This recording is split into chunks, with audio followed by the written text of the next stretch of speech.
Hello everyone, today I want to talk a little bit about Confucius and the Confucian theory of virtue and how we can become good people.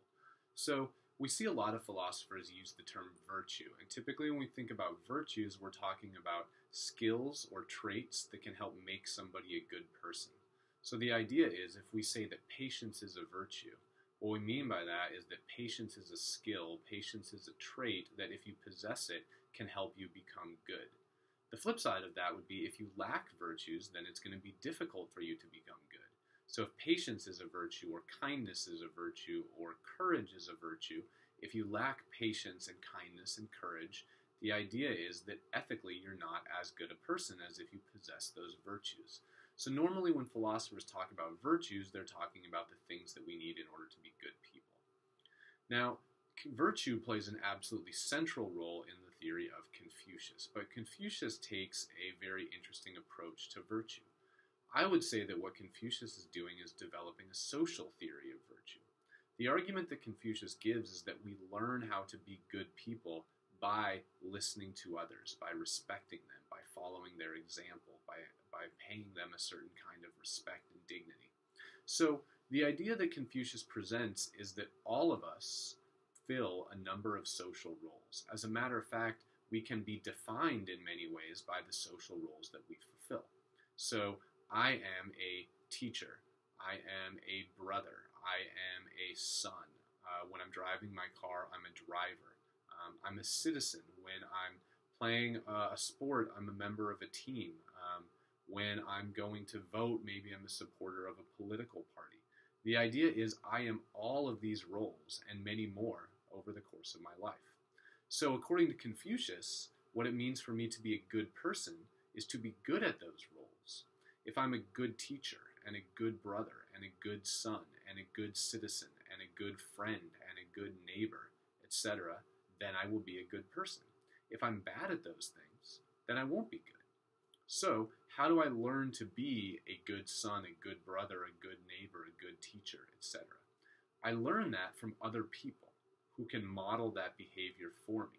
So I learn to be a good son by listening to my parents.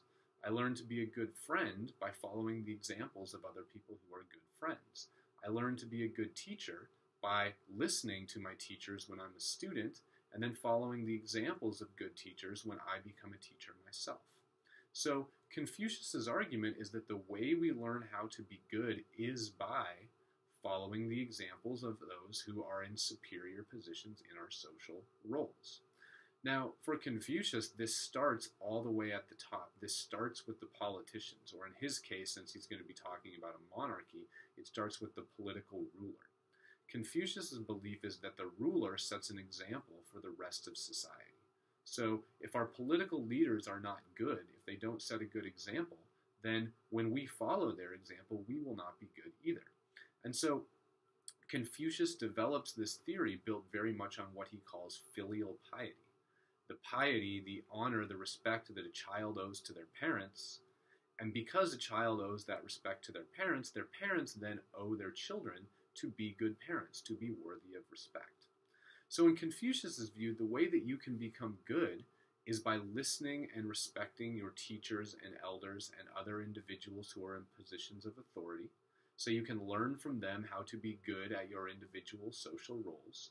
And then when you occupy those social roles, you can take what you've learned from them, be good at those roles, and then someday you can be teaching someone else. The parent-child relationship would be the classic example here. When you're 4 years old, the way you learn how to be good is by listening to your parents. When you get older and you have your own children, now hopefully you have learned how to be a good person, you have learned how to be a good parent, and you then teach that to your own children, and on and on and on. So we see that for Confucius, virtue is something that's very much socially taught, which means if we're going to be good, we need to live in a good society, one with good politicians, good laws, good examples, etc. So virtue and being good for Confucius is not just up to us as individuals. It is very much set by the social setting and conditions that we find ourselves in, and it's very much shaped by the people around us.